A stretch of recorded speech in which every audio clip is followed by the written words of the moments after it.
This meeting is being live streamed, reports the screen itself, and yet I will not have evidence of this truth until the computer yells back at me, and here it goes. And what I find out is that all of that stuff actually was being recorded from the top. So there we go. I'm going to hit this record button to share this video elsewhere, and then I will introduce the flow. Salutations from space and aloha from Earth, friends. This is Gemini Brett, but believe it or not, that's not what my mama named me.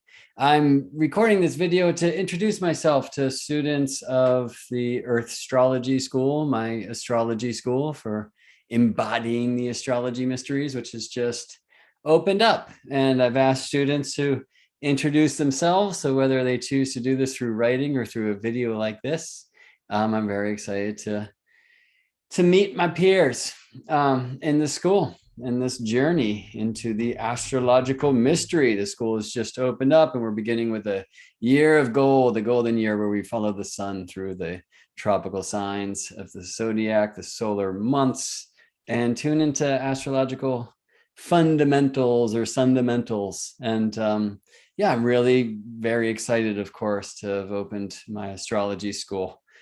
Spirit, I will say, sprung it on me quite quickly, which is something I've become no stranger to, and following the synchronicities and working on faith and trust for that when I'm shown a sign or a thing to do, I can follow suit without hesitation. Astrology, however, sometimes itself brings hesitation for when we start learning about electional astrology and calling in the heavenly host to support us for the launch or the right moment or whatever it may be. Sometimes that really challenges the old way of operating, BA, before astrology, which was more like do a thing when time allows or when intuition demands, hopefully both. Now we add another layer. Cast the chart, plan the work and then work the plan. And it doesn't always go according to plan. Like I launched my school, for example, I opened enrollment with Mercury retrograde, Venus as well, the nodes too. And of course, the latter is typical. And that wasn't the plan, but I got sick and it put me back a little bit. And I have to trust that that's part of a plan that maybe is a little higher than me here in quote unquote reality, this world of matter. And we trust, and I can see how it makes sense, because this first year in my school, this golden year, will really be review for a lot of us anyway. We're tuning deep into the archetypes, but doing that in a way that's probably different than most schools, and through the sacred sciences of number included, which are astronomy, geometry, harmony, and, well, they said arithmetic in the day, but I prefer to say number magic. And I'm going to find my way back there. Let me now rewind. So yes, my mother did not name me Gemini. That was a moniker that I created for myself when I finally agreed to create a Facebook page. I had a client telling me that, look, you're good at this. You need a website. You need to get on social media. Before then, I had been operating more in that, people will hear about me if they're meant to, magical whisper realm, which I loved. And part of that, I think, is because I started practicing astrology very soon after I found my way to her. So some would call this, in fact, criminal. It was not my intention to open an astrological counseling practice when I was so green in the study of this sacred science. That's just where the signs led me. But maybe I should rewind more. My mom named me Brett Joseph, actually. And by the way, I was born on October 24th. So you may know that time of the year. brings the sun to the tropical sign of Scorpio. So I often get the, well, why do you call yourself Gemini, Brett, then? I mean, astrologers will sometimes be angry with me for calling myself Gemini. Even if they've studied for some time, and I'll say things like, well, I was born at night. The moon is my sect light, and moon was in the sign of Gemini when I was born. Or how about this? Gemini was on the rise when I was born. Gemini is my horoscope. That's right. Horoscope is not some newspaper column. Horoscopos means the hour marker, and it describes literally the ascendant of the chart. So why am I not Gemini Brett? And part of the reason why choosing that moniker over Scorpio Brett, for example, was to challenge the sun sign astrology addiction that seems to have become so prevalent in modern times, perhaps thanks to things like newspaper columns. It's hard to say. I feel like so much of that is likely rooted in the Copernican revolution and the return to heliocentric consciousness, or perhaps even through the truth that only the sun in the chart can tell us which season of the year and which season of the day to which we were born. So for example, as I shared before, I was born on October 24th with that Scorpio sun in the 6th sign from Gemini, or in some house systems in my 5th house.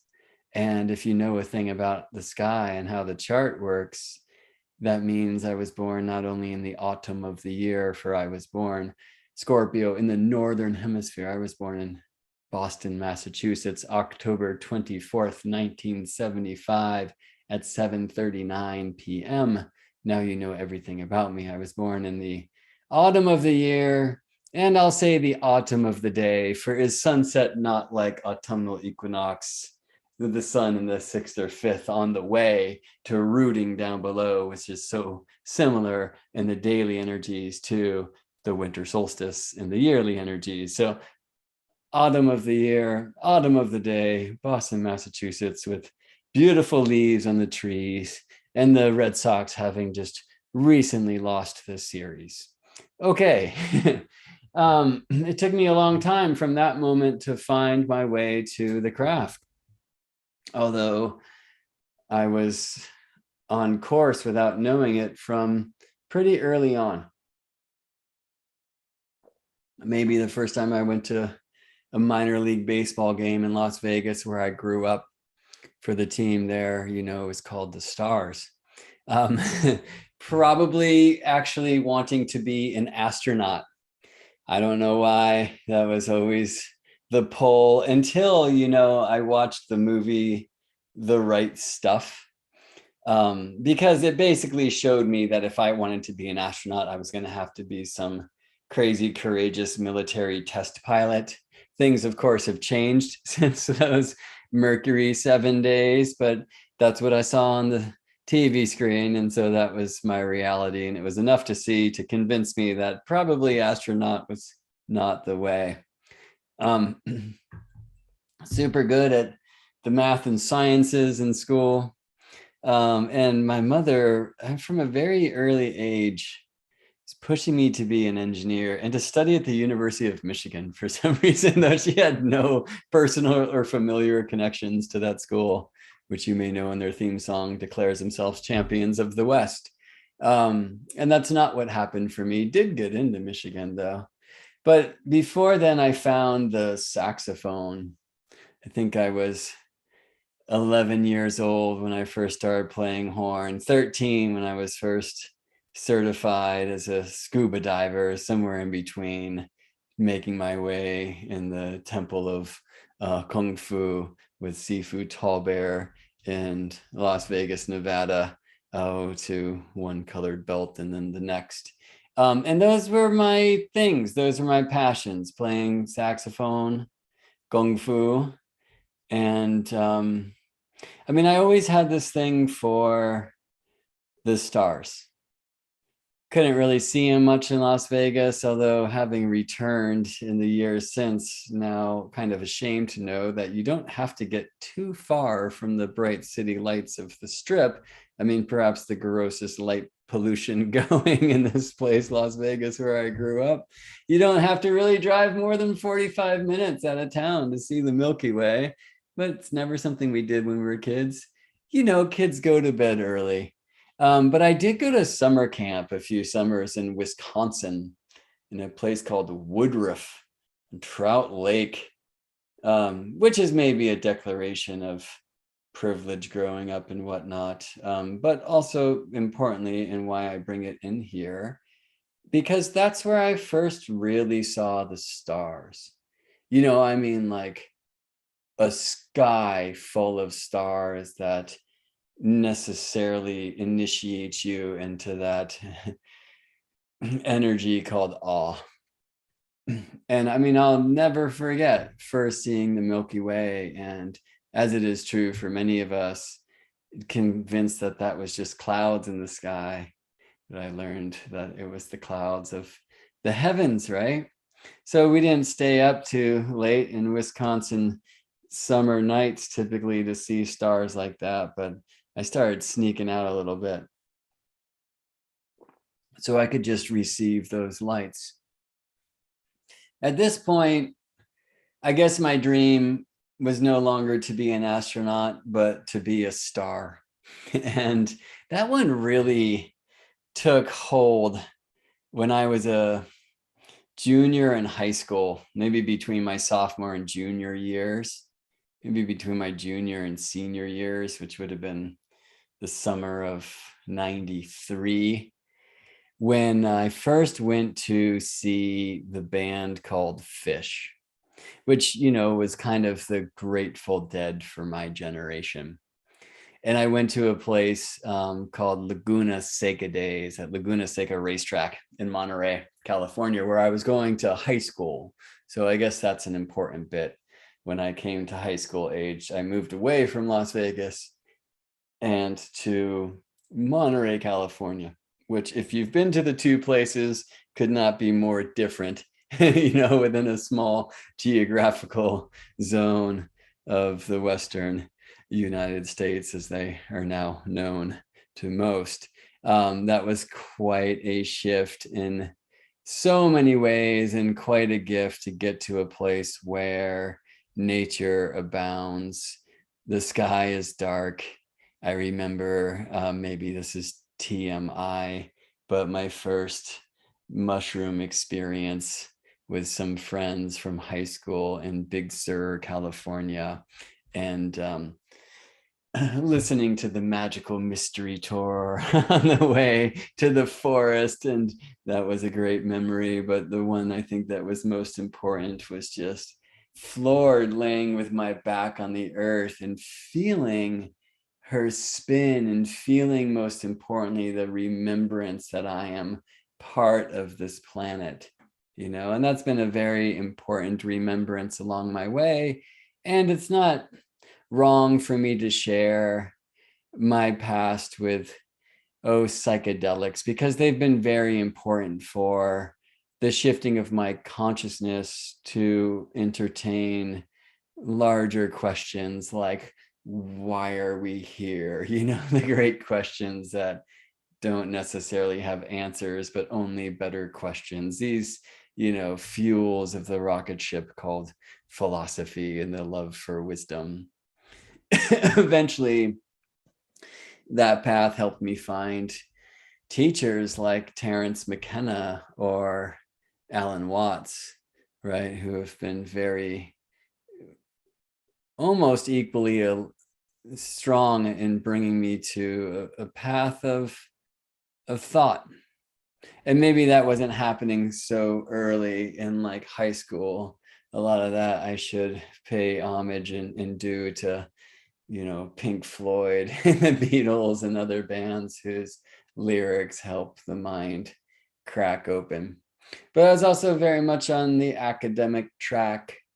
Things were falling apart with my parents' marriage later in high school.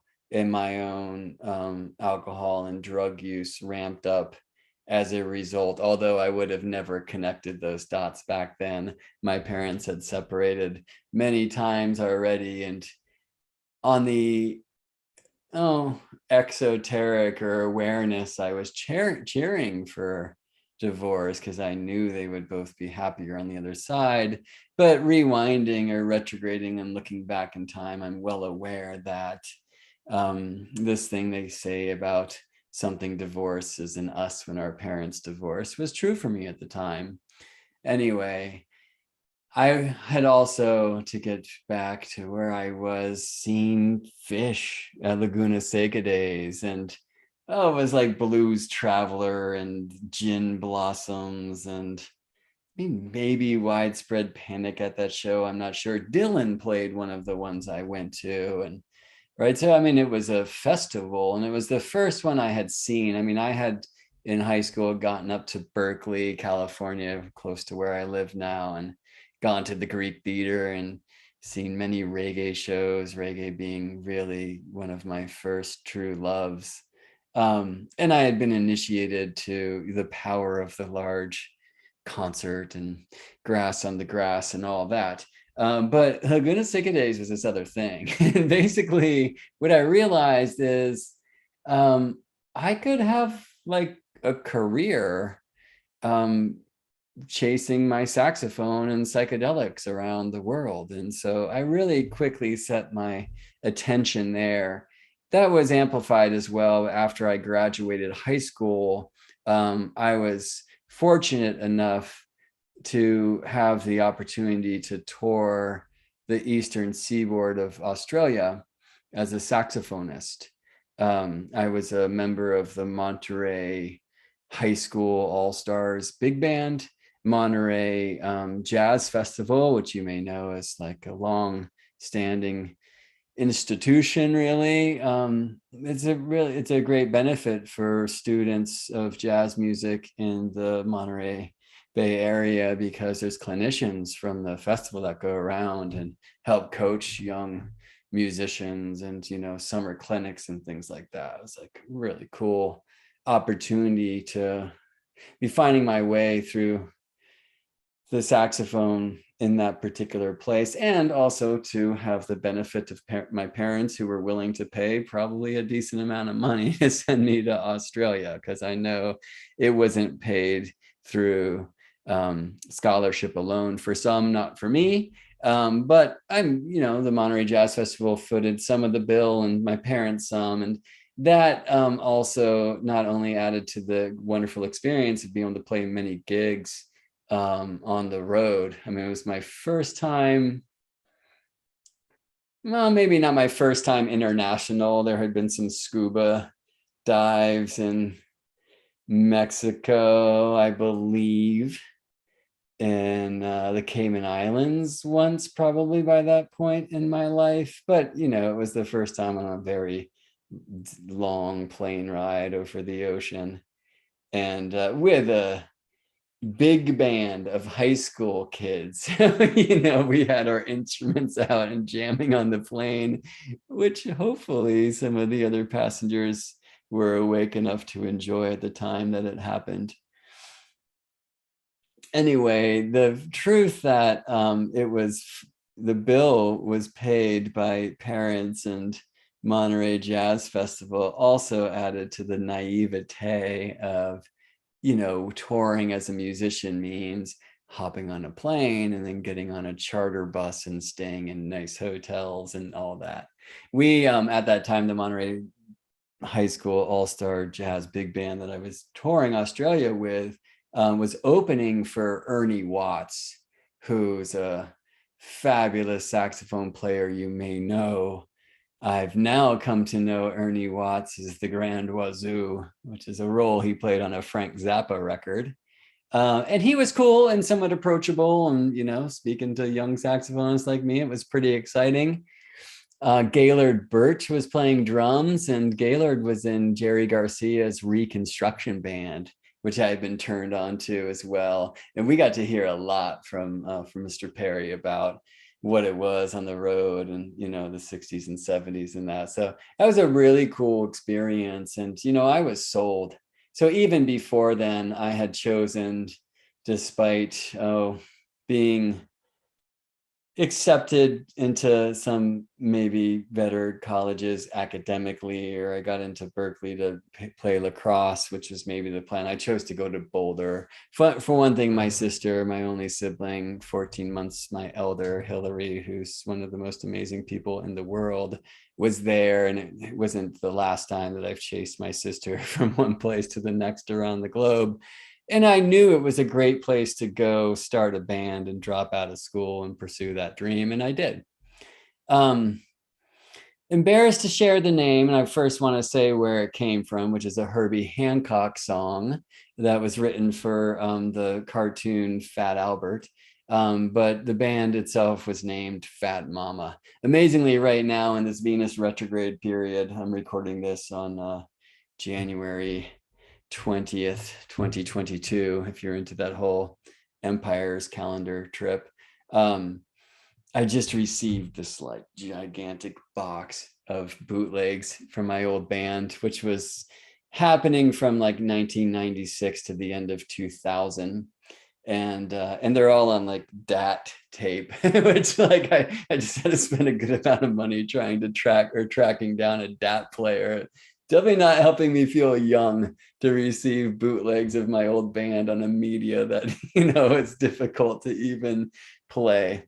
Anyway, so that was a fun and very literal Venus retrograde moment to receive that box in the mail and to be listening like to shows from 12 days before my 21st birthday and 2 before my 24th. And we ended again in 2000, me being born in 1975. I had just turned 25.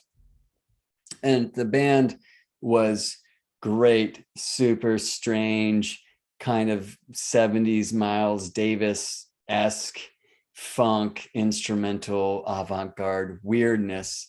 And it was really cool because we were out touring on this jam band scene, this like Fish scene, but playing instrumental music and playing jazz. And it wasn't accepted by all, but by many. And we never got huge, but we started growing quickly. If we didn't have 8 or at other times 7 mouths to feed in the band, we probably would have survived the hardships of not having too many gigs when we first got out on the road and all the things and learning how to live and fill the bus or the vans when the buses exploded with gas to get around in that whole trip. Anyway, so I attempted to grow up with 7 other kids out on the road, chasing my saxophone, trying to be a star. And it was a brilliant time. And we were playing wonderful music and psychedelics. And unfortunately at that time, some kind of harder drugs were part of my life. And some of that I can definitely see looking back now and having a little bit more awareness about my own kind of history and psychology. I can see some of that was just the challenges of pains of love and broken heart, but also I was playing in this band with these amazing musicians. I mean, it started organically with me wanting to start a reggae band and just finding cats around. But then it became this funk thing, and then it became Fat Mama. And especially when Eric Deutsch, who's just a brilliant piano player, came into the band and started bringing other cats from the music school at CU in Boulder, the band got good real quick. And I knew myself to be musically the weak link. So I think I tried to overachieve in some of the other realms of the rock and roll mythology. And, it was hard for me because instead of choosing to really work at it and get good, I mean, I did work at it and I got better, but I just, the bigger the band got, the smaller my ego, or maybe the larger, I should say, my ego, challenged by comparisons and those kinds of things. And it was tricky, but fortunately, by the time we broke up, for all sorts of reasons you don't need to hear in this moment, I had been asking myself this question for a time of like, wait a second, what am I talented with? Like, these guys are talented with music. Some of those musicians have now gone on to great careers in jazz or rock and roll. The drummer you may know, Joe Russo, who played with the Grateful Dead for a while and now has a band called Joe Russo's Almost Dead, or J-Rad, which is a great band. Joe's an amazing drummer. I mean, he played with Grab, who were him with a couple of the guys from Fish, who weren't necessarily heroes for us, for our band, as much as like a lot of the great avant-garde jazzers of the day were. But certainly, like, they were the kings of the scene in which we played. So that was cool to see after we split, Joe kind of on that track and getting bigger. And then other cats like Eric Deutsch, who's the piano player, playing with Charlie Hunter and Citizen Cope and Nora Jones. And so I loved seeing, and I knew it would happen, these musicians from that band just really succeed in their musical careers. That wasn't what all of the musicians chose, most of them. One is now in acupuncture and in a cancer hospital. And I love that, bringing the Eastern philosophy and medicine to a Western institution, right? And one of them, me, has gone on this other path and freaked out in astrology. So how did that happen? Well, when I was asking this question of myself, what am I as talented with as these cats are with this thing I love called music, but I know I'm good but won't be great? What is it for me? And all I knew was like math and sciences, and maybe my mom was right to say engineering so many times. And I mean, when we were touring around, I was reading sci-fi, but also like sci-fact, I guess, maybe science fiction books like Black Holes by Kip Thorne and Stephen Hawkins and stuff like that. Anyway, so I did end up going back to school, because also I was kind of over being broke, which was our scene as touring musicians who were growing but never huge. I also thought, wouldn't it be bad to make a buck or two? So I decided to pursue computer sciences. And I was at Cabrillo College, a community college in near Santa Cruz, California, after doing a semester at Monterey Peninsula Community College, where I went while living at home with my mom after the band broke up, as a 25-year-old guy trying to figure out what was next. And so Santa Cruz was next, and that was short-lived. I shortly thereafter, realizing I was not going to get back into Berkeley, which was the plan, and realizing probably computer sciences wasn't for me. I remember a girl who sat next to me in class, just like, when I asked, what is an attachment? And like sending an email, right? She was like, I don't think this is for you. And I had to agree. There is something very important that happened while I was in that school. One was 9/11. And I knew in the moment that had happened that something was wrong with what we were being told. And watch this president declare war on a thing, which I could see would be one that would never end. And that was a short initiation, though it took me many, many years to have the courage to look into that dark, shadowy place to find some light of awakening, which has definitely been part of my path. And I think I'll leave that at that. The other things that happened at that school was a dear friend of mine died quite young. I wasn't around. I had seen him shortly before, and he had graduated from law school in North Carolina and was driving out to LA, where he was going to start this career as a lawyer for musicians, and crashed the car in a storm. And so that was the first time where really somebody close to me, young, had died and passed. And that, of course, opens these big questions once again. And the other thing at that school was I saw a sign in a math class that I took, and they were looking for tutors. I was like, oh, cool. Like, I could do that. I need some money. this isn't like the first time I went to college where the parents were paying the way. It was like scholarships and that were going to have to help me make it through. So I saw the sign for math tutor and I chose to do it. And the gig was really tutoring math with adults who were having significant struggles in like remedial mathematics. And why I want to share this now is I realized that it was really my first job as a healer.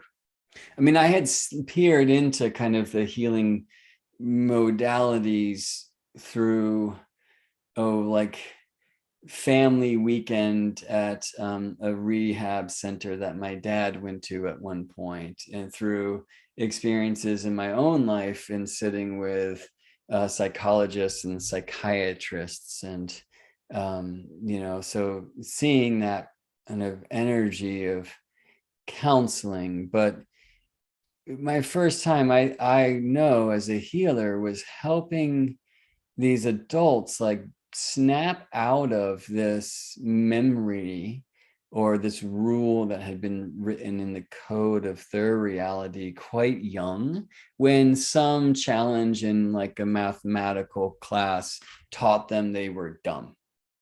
There was one woman in particular I will never forget who wrote me this wonderful card, who just could not deal with negative numbers. It was just not going to happen. And it was very frustrating to work with her. So I was just like, you just do this and then you get this, and it couldn't land for her. And it was like, oh man. But I learned patience with the student, and I helped her find her way of adding negative numbers and multiplying negative numbers and all the things, which really are confusing, because look, what the fuck is a negative number? It's this like abstract concept, you know what I mean? And I wasn't even at that space to honor that at that time in my life, but I was fortunately like taught through this teaching to release the idea that I needed to show her the way to learn. I needed to help her find her way. And it was super different than what I would do. And it was super effective, and it was her thing. And she rocked it, and she cleared that level that, at least in mathematics, she had been stuck on since whatever grade we start playing with negative numbers. And just seeing, I mean, it was like deep tears that came forth when she did it, right? I mean, she did it again, she did it again, she had it. Do you know what I mean? And it was just such a breakthrough moment. She wasn't the only one, she was just the most powerful one at that time. There were a few, they're all adults that I'd helped kind of clear this hurdle. And that didn't tell me, oh, okay, like I'm going to be a healer. It told me maybe I'm going to be a teacher. Like, I love mathematics so much. It is so psychedelic when you start getting into advanced calculus and these kinds of things, which is where I went. But I did choose to pursue engineering school. And this was another time when I chose to chase my sister, who at that point in time was living in Seattle because she was attending Bastyr for naturopathic medicine. And I lived with her and her then husband, and this is before their kids started coming onto the scene. The first of their three was born in Seattle when I was there. So it was more us and the Labrador Ginger Brown. And I went to North Seattle Community College, which looks like a prison, but was freeing my mind in some cool ways because I took some cool classes.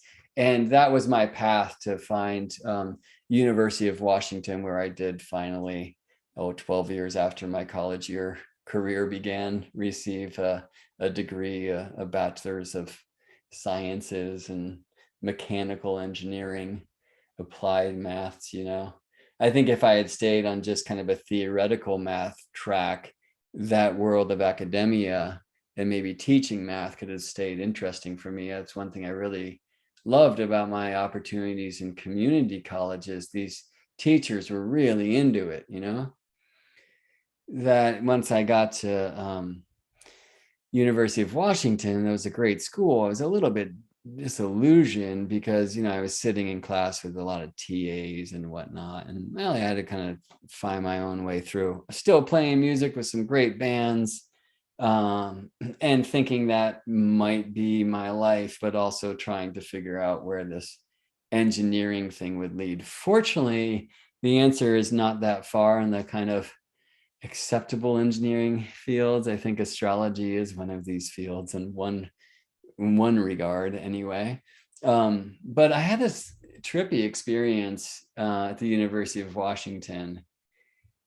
And I mean, I was probably high. I was smoking weed a lot then in most of my life, although now 10 years sober as of this month. But I remember I was waiting for the bus outside of the engineering zone of the University of Washington's campus in Seattle, Washington. And it was foggy and misty and gray, as it often is in Seattle. And I was looking at this old school street lamp that's on the street there.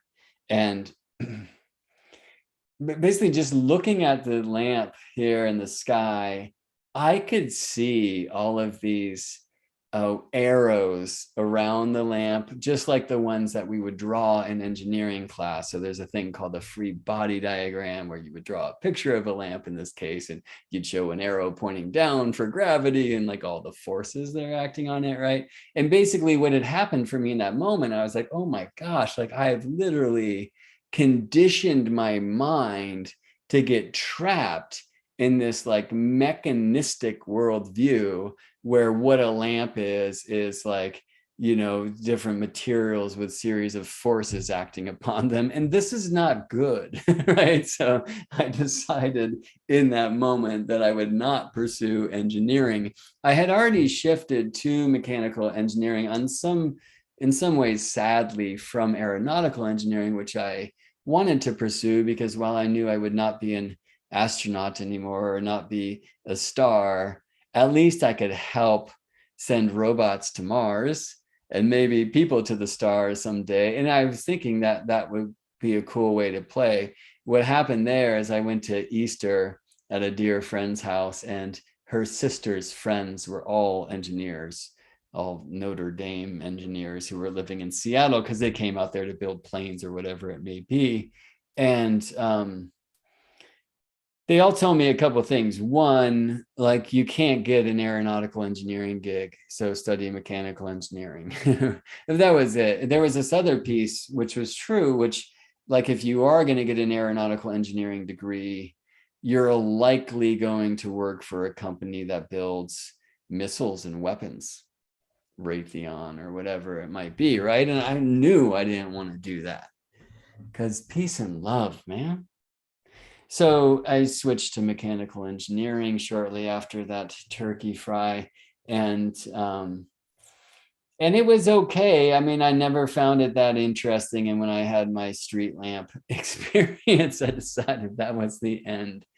So when I graduated school, I should actually rewind. I had a girlfriend between my junior and senior years of college, where I was 29 years old.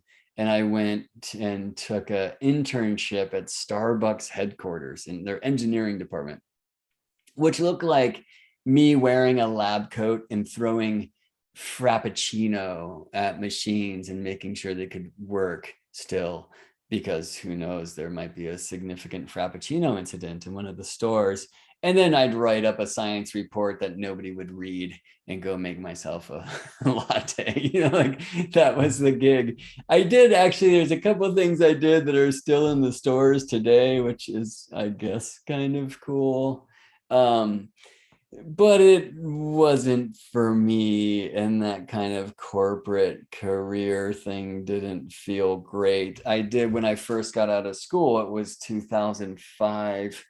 It was literal Saturn return. I was in like a steady relationship, graduated college, on my way to get a good job. I was like fully kind of square Saturn return, and I had no idea what a Saturn return was at the time. I had really not heard about anything in real astrology. The only thing I knew about astrology was sun sign horoscopes in a newspaper thing that sometime were interesting for Scorpio me, and sometime it was like, whatever, dude.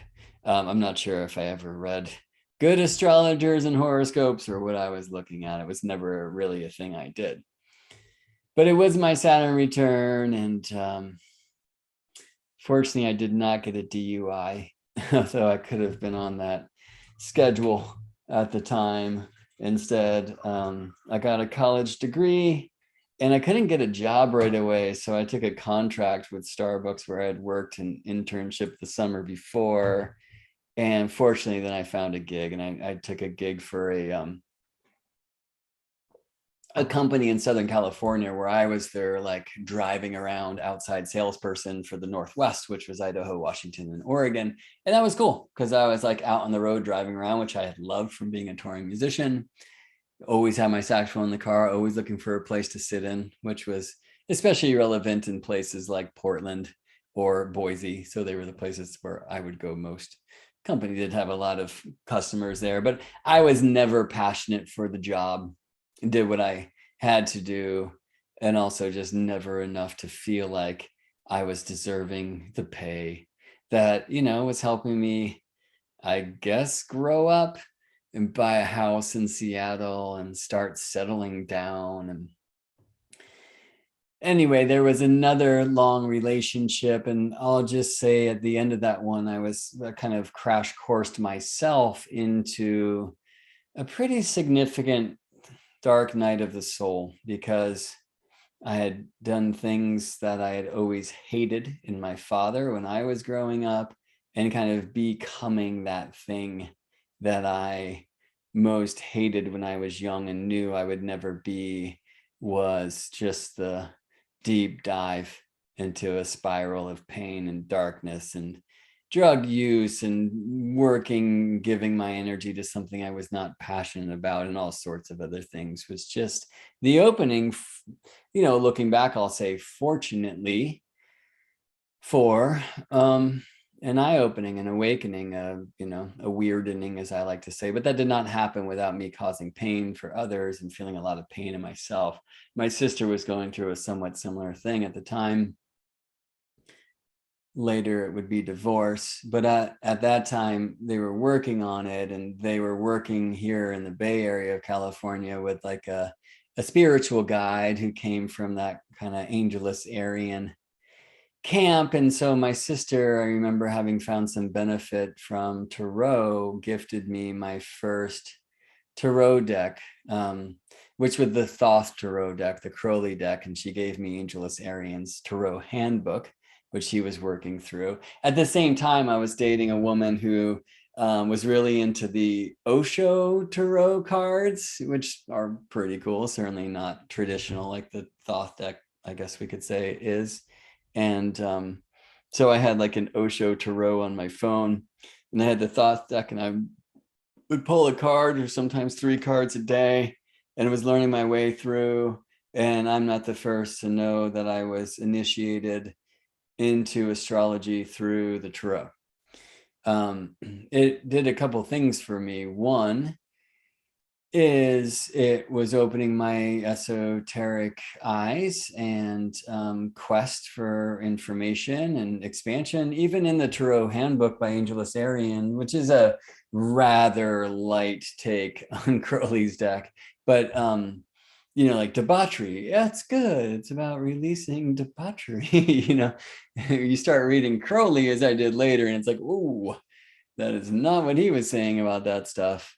Anyway, there was another piece which later on I started doing tarot readings for friends, anyone who was interested in seeing, and it really brought me back into that kind of the healer path, which is a significant part of what I do now. Most importantly, I'll say, in that time, my eyes were starting to open through some really strange things. It had been some years, but now it was really finally happening when I had the courage to look into the shadows of some geopolitical news that I realized was quite untrue, and that, you know, they are lying to us, and that we had been programmed, not educated in school, and you know, tuning into the works of like John Taylor Gatto and all sorts of other independent teachers and researchers that started really changing my life. I also had the strangest path to and a weirding through something called reverse speech, which I found through the, for me, newfound mythos of Paul McCartney's death in 1967. So if you want to learn more about that, look into Paul is Dead. And it might lead you to reversespeech.com, which I'll just warn you is a strange place to play, but that really changed my awareness of, oh, the truth that there are things happening in this world that we don't necessarily see with our eyes and hear with our ears. And I wanted to grow and find some love for myself as well after this dark night.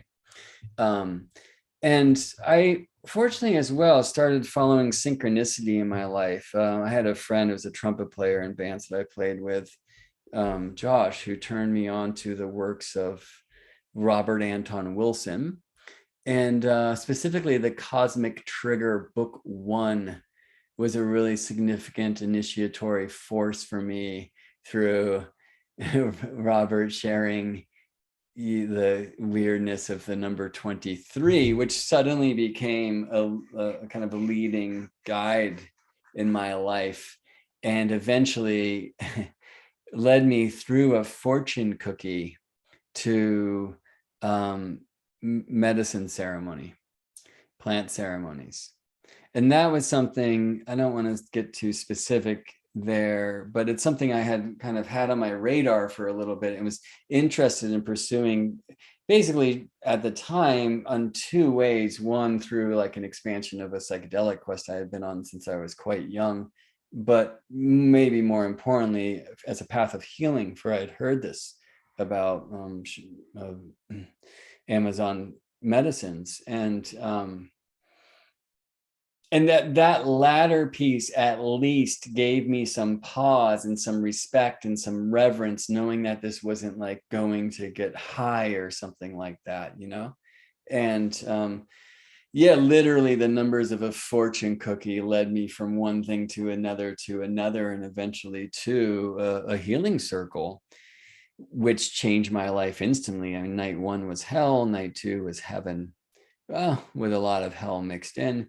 And I instantaneously had learned to see some light in myself again, after really letting myself and others down, and not loving myself at all for some time before that. Unfortunately, that also led me to a pretty rapid spiritual cockiness slash mania, and with a reunion with my old band, which was actually on September 11th, 2011 in Brooklyn in New York. Met a girl, went crazy, and some ways good crazy. I had been writing so much music at that time, and I was just like, had a muse, and it was just creation, you know. I was literally writing a song a day and making these funny music videos and just following ideas from one place to the next. But the other piece was like not staying steady, and I realized that part of my healing path, I was really working on, what I'll call like the lineage of my father's line. And now it was time to work on the other side. So one was like, I'm going to be respectful and careful there. Anyway, I'll just say I now had the opportunity to work on like falling in love, losing myself, you like falling instead of rising, right? And that happened rapidly.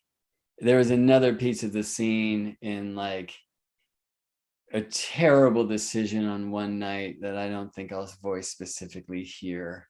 But anyway, it ripped open a wider entrance to a very similar dark night hole that I had been in before. And this time I got deeper. And I mean, looking back, I can see and have gratitude for the gift of it all, but it came in some really ugly paper. Much of it because it was caused by my own action, and others were hurt, and I was hurt, and that thing, you know? So I had a lot of work to do. And when my heart broke shortly after falling so hard, I then started drinking more than I ever had in my life. I mean, for me, like weed was always this thing. The drink was never too much. When I was touring as a musician, yeah, because we had to like go sound check and just wait around. But there were always other like more exotic or powerful things that were my demon. But at this time, I started drinking more. And I remember I was home in Monterey at my mother's for Christmas. And actually, we were on this like little road trip. We went to did Christmas at her friend's place, which is a fun kind of oddity because my sister and her families were living overseas. And we had picked up a bunch of bottle of wine from my stepfather's friend's winery, which was great. But I was like just drinking a lot. And I remember my mother, who always was challenged by my addictions, as a good mother would be. But this was an interesting way, because instead of saying things like you need to go to rehab or whatever, it was just like, you're drinking a lot. And that was it. And it wasn't like forceful or something, which is difficult for most of we addicts to like receive a push. But this was just like a reflection. So a thing had come around, and I decided, as I had committed to another healing circle, this time with like a teacher's teacher who was here from Peru, that instead of just staying clean for a week, which was a condition that we had to agree to before a healing circle, I decided I'd like be sober for a month. And that decision was made, I'm sure, after a long night of wine at the piano, playing another sad song about my broken heart and a lot of weed in the mix. I'm sure I decided that I would be sober for a month on January 6th, 2012. And I've inebriated since. Continued working with the plant medicines, but for me, that's a medicine. It's a very different thing. I'm every night terrified. It's been a long time since I've worked there, but I was working quite consistently in that realm in 2012, really healing. And well, I don't know that I would say rapidly, but steadily, and had a lot to work on and work through. And that it started happening. So there were weekends where I was allowed to set different intentions. And oh my God, please help me get these demons out of me. I should say that I met so many beautiful people in this circle who, like me at the time, are really working on themselves and cleaning up on aisle self, just grabbed a tarot deck, and there's the sun. The sun was born, the little one finding innocence again and riding the horse, and the moon too. Anyway, so one thing that was happening at these weekends is I would bring the tarot card, and I was like doing readings for folks who were on a path of healing, and it was powerful. And sometimes at my home, friends would come over, and I don't think I ever charged for tarot reading, maybe some trades for cook a dinner or whatever it may be. But I started getting to the place where I knew the right cards for when somebody voiced their question. And then sure enough, they would draw them, or I would see the card even when it was face down. I'd see through it. It was like, oh, there's the sun. It was like really interesting things like that, which I was excited about, to see this kind of psychic body opening. And I was really happy to be able to help others with this amazing tool. And one of my teachers in the healing realm, like, shared with me that her teacher had kind of shut down her practice with tarot at some point in her study, because really it's in the tradition of medicine that I was learning within. It's a very I just got to share this, just came up too. 19, 18, 17. This is good. But what's the 16? Oh no, we're gonna have to talk about towers, friends.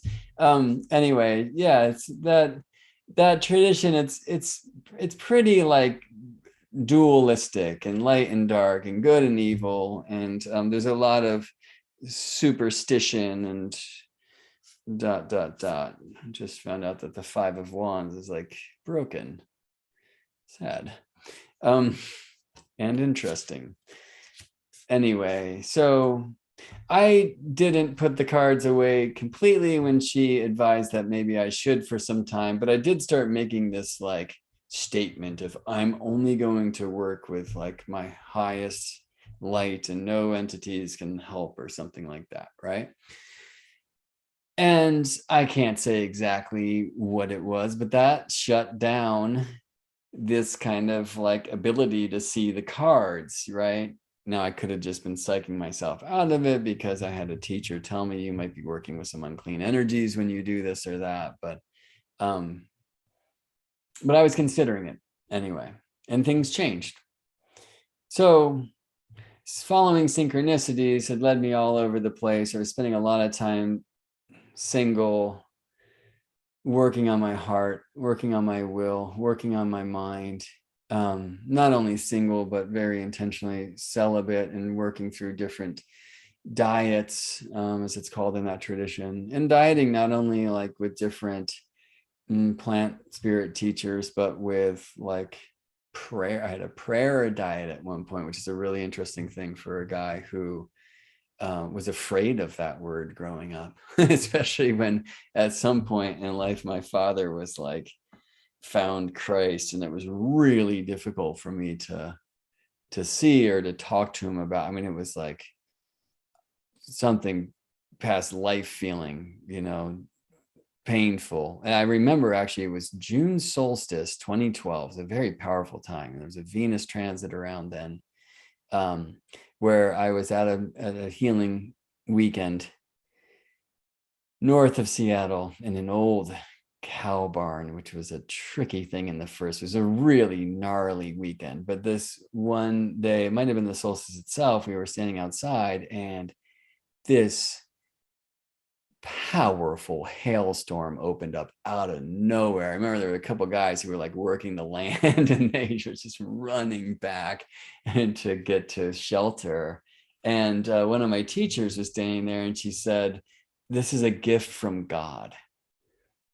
And I remember it was the first time I had heard that word God in a way that didn't like trigger the science guy or whatever my judgments would say. And that was just okay. It's a very important time. That weekend was a very important time. Ask me about the divinity of Chain Dickey another time. It's like I came into this like gnosis and this understanding and this acceptance and this like actual retrieval of deep light at the time. But anyway, a few months later, the synchronicities led me to receive my first astrology reading. Through this Tarot handbook of Angelus Arian, I realized that I wasn't only Scorpio, but I was the first decan of Scorpio, which she compares, well, not to the Five of Cups, as the tradition would, but to the Prince of Cups. And so that was like an interesting thing to tune into. And that book lays out some of the astrological correspondences with cards because they're like written on Crowley's deck. And so that was like an interesting thing to start pursuing. What does Jupiter and Sagittarius mean, for example? So a few people from this healing circle advised that I receive a astrology reading with Daniel Gemario at the Shamanic Astrology Mystery School. And they were people that I trusted, and it happened thrice in a week. And I was like, sign me up. And I was on his waiting list for a bit, and I ordered his book, which is great. It's called the Shamanic Astrology Handbook, which Daniel Gemario wrote with Kaylin Castell. And yeah, well, I saw that it worked, and I'm not just Scorpio, I'm a Gemini moon, and Gemini was rising, and in that school's eyes, that's the path that you're on. I could see the sense in that, and Virgo Venus is this, and Cancer Mars is that, and not in that school, you don't get things like that means they're in the signs of their fall. They don't do that trip, but they had a bunch to say that worked and resonated. When my timing finally aligned with Daniel to receive this reading, I kind of read my chart to him in the language of his book, to which he responded, "That's good, and you should study astrology." And then he proceeded to tell me a bunch of things that nobody should ever know about me. And I was sold, looking back at my emails, trying to find like the day that was, right, which is a good thing to know. And I can find just this one email where I wrote to my sister. I was like, hey, you should get a reading with this guy, like right now, believe me.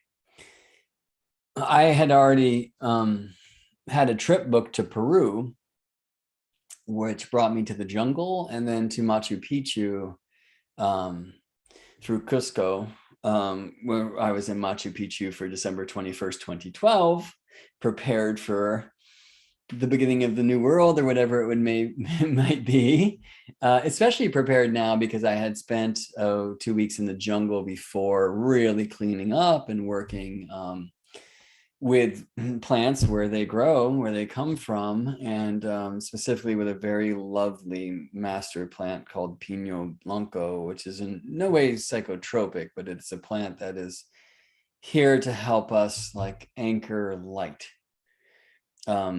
And so there was a lot that I was working on and cleaning up. It was powerful. I wish I could have stayed longer. I wish I could have gone back forever. It was a very different person then. You see pictures of me in 2012 and I'm like skin and bones and very much on this kind of like celibate path. And anyway, I was at Machu Picchu for the end of the beginning of the end of the world again. I say that I'm looking at my bookshelf and there's the Mayan prophecy 2012, which we don't know much about, and some say actually we did the math wrong. And there was actually a cat column who said, no, it was October of 2011. I was at Stonehenge on that date and conscious of it. And then I was at Machu Picchu on the 12/21/2021 date. And I got to say, my world ended. And my new world began in the jungle the week before on December 14th, becoming 15th.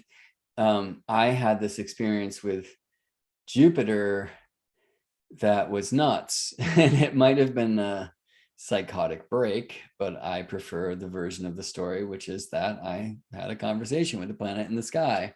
I was looking at Jupiter. I knew now that Jupiter was in Gemini. I had like the time passages app on my phone. I was looking at charts for all of these people who were here at this healing center and really growing in my astrology and seeing that I could kind of quickly help people, come to their story and help them and to help themselves in their healing path. And this night I was, first of all, importantly to say I was sober, but I was with Jupiter in the sky, and I had an astronomy app too, and I was learning the stars, and there I saw this Gemini Jupiter according to the astrology chart in the horns of the celestial bowl that they call the constellation Taurus.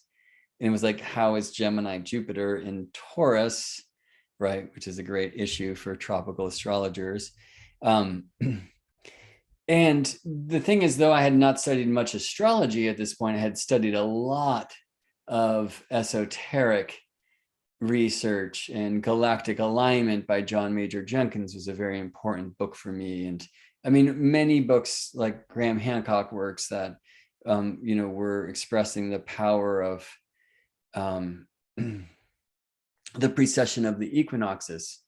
I'm going to rewind to this weird place and should just say that I had another just crazy love experience with a woman who ended up going to rehab. Interestingly, the same place that my dad went to that I mentioned before. And I went into a new age bookstore. I'm embarrassed to share this, but it's true, to find some cards that would like be funny, Right. And I like mocked some like new age cards that I wrote to her to like help send some humor her way in this time of a painful experience to be in rehab and all that, you know? Unfortunately, at this bookstore, which I'm pretty sure is called the Phoenix or Phoenix Rising or something like this, it's in Port Townsend, Washington, where I was like there for the jobby job, but also exploring. I saw a book by Zachariah Sitchin, The 12th Planet. And it struck my eye because it speaks about the Anunnaki. And I had just recently heard that word from an MC, a rapper that I used to play saxophone with in Seattle, because I had told him it was trying to recruit him for this like weird thing I was writing called Conspiracy Dearest, which is this whole amazing mythological happening around alien abduction, and which is something that as a kid growing up in Las Vegas, I was kind of first exposed to Area 51 when Bob Lazar, if you know about him, was coming out, and George Knapp on local TV speaking about it, and S4 and these other things. And I had always been somewhat interested in the extraterrestrial mythos. I mean, I don't mean to use that word to say it's fake or something like that. I don't know.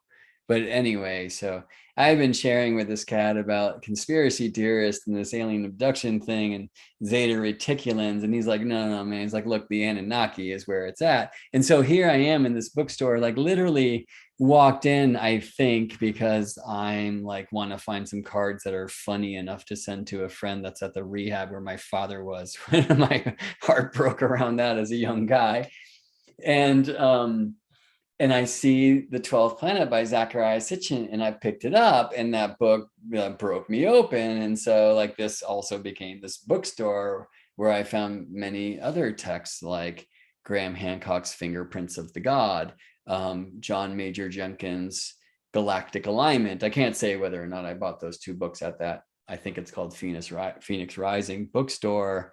But basically this amazing synchronicity, even though I walked in for a sad reason, became a very happy blessing and opening for me. And I remember actually I had shared about this like woman before that I'd fallen so crazy about and experienced a broken heart with. One of the things we bonded over quickly as I was sharing a bunch about, you know, Zachariah Sitchin's theories based upon pretty liberal translations of ancient Sumerian documentation, although there's some really interesting things there about the gods who came to visit and seed our race and all sorts of things.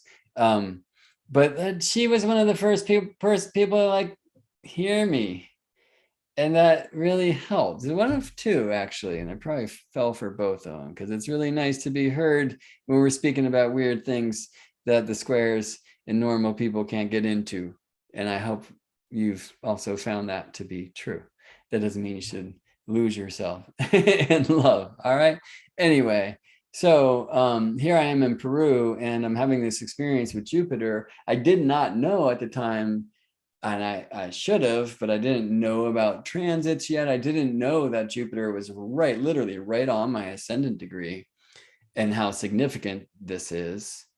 Or that Saturn was transiting my sun, or that when I literally the day before I received my first reading from Daniel, that I had a total solar eclipse only 6 arc minutes from my north node. He didn't tell me that. He did tell me I was experiencing Saturn square Saturn. He did tell me I was experiencing the Pluto square Pluto transit, and that I was in a nodal return. I was just turned 37 years old at the time. My first reading early November of 2012. And that it's rare to tell somebody that they're in these 3 major life cycle things. Anyway, I found out there were many more than those 3 going on, because after this experience with Jupiter in the sky, I decided that I would start studying, and that maybe astrology was actually the healing path that I was on, not this other thing. I was in Peru contemplating perhaps apprenticing in that medicine work. I did actually, shortly after my time there, I was invited to be an assistant in like the local circles I was working in. And And that was really important in my path, and starting to grow somebody like holding space for others while still doing my own work. And there's much to say about that, but I think I should leave it there. Anyway, the conversation with Jupiter began like this. He goes, "Sit down, boy." Right? I was like, what? It's like, looked up, and it was like, "Yeah, I'm talking to you." As I sit down, and then it was like this 4-hour download in plain English, talking to me about celestial dynamics and what the zodiac is and the turning of the ages and why the tropical zodiac is real despite not being aligned with the constellations the signs are traditionally known for. And all these like amazing things. It started with "Sit down, boy," and it ended with "Now go spread the word." And as amazing as that was, the next night maybe even more amazing, where a friend from the healing center where I was sitting with me out under the stars the next night, and I explained to him the highlights of what I had received the night before, and I did so in a way that I could tell he grokked it, he understood it. And so it felt like, oh yeah, like not only knowing these things, learning these things, but teaching these things as part of my path. And look, I wanted to be an astronaut. I wanted to be a star. I wanted to send people to Mars. Like, I can do all of that as an astrologer. Oh, clarity around how my path was leading me there. There's another piece to add, and I can't believe how much time I'm taking sharing the story. But if you're still listening, you're interested, and okay. It's also nice in these times of so many retrogrades to go back and to contemplate. Mercury retrograde, and Mercury is the lord of the month at this time. For me, specifically a first house annual perfection month. So, okay.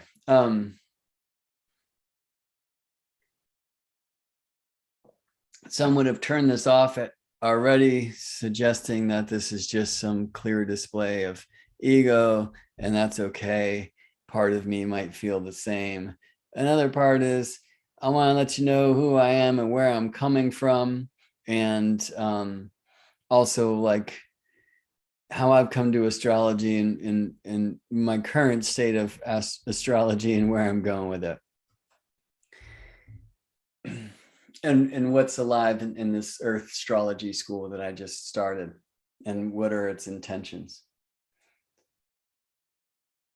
So I had to rewind a little bit before Peru and just say, as I said before, like I was finally kind of deep enough in the healing work that it's not like there wasn't every night work to do on myself. And there were specific like physical things where I could feel, well, this will sound strange, but one place was like where the angel wing had been clipped on the way in here, and some other interesting things. A specific injury that's I learned was called Helen, and that brought me into the mythos of Gemini and the twins, Clytemnestra, and these things. And that would have been after my return in 2013, and my like kind of deep, much deeper dive into astrology. But anyway, there was a point where I had started setting these intentions, besides just help me clean up and survive through tonight, to what am I supposed to do? Because it was really clear that the job I had was like, something to pay the mortgage, and I was just like, adulting, I guess, but there was no passion there. I mean, I was holding a candle for becoming a musician again, but I already knew that wasn't my path. So what was it? What am I? And all these visions were coming in, and many of them contradicting. And I had to very quickly understand I couldn't do them all. And I kind of conceded to, okay, in another dimension, like I think I'm rocking that. And in another dimension or another life, like that's happening great. When am I here? What's right? And one thing that came in was this phrase, more than a tutor. I had not only tutored adults when I was in community college, as I had shared before, but when I was putting myself through college, and a lot of that too was thanks to government grants, I was tutoring kids, just kind of helping motivate them to do their homework. And that's like an interesting game too, and in a healing game, and a deep psychological game, because I had already woken up to a lot of the things that they were being told to do were just these programs, but I was talking to them about playing the game and all that. So I mean, I could see that vision making sense. I tried it a little bit with some friends' kids who were really struggling in schools, high school kids and all that, and it was maybe a fit, but it like wasn't the thing. The reason why I want to share that now is because when my astrology career opened up, I already had the name. It just wasn't more than a tutor. It was more than astrology, which was my old website, now GeminiBrett.com, because that's kind of the name I've made for myself, I guess, in this years of my work in astrology.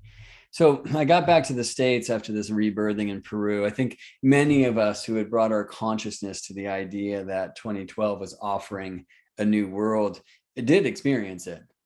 And so whether that was like defined astronomically, and there's really significant reasons why yes, it's a thing, not necessarily that year though, maybe even was stronger in 98, 99, but yeah, it's a thing. But like that, when you really put your consciousness somewhere, right, you can rebirth.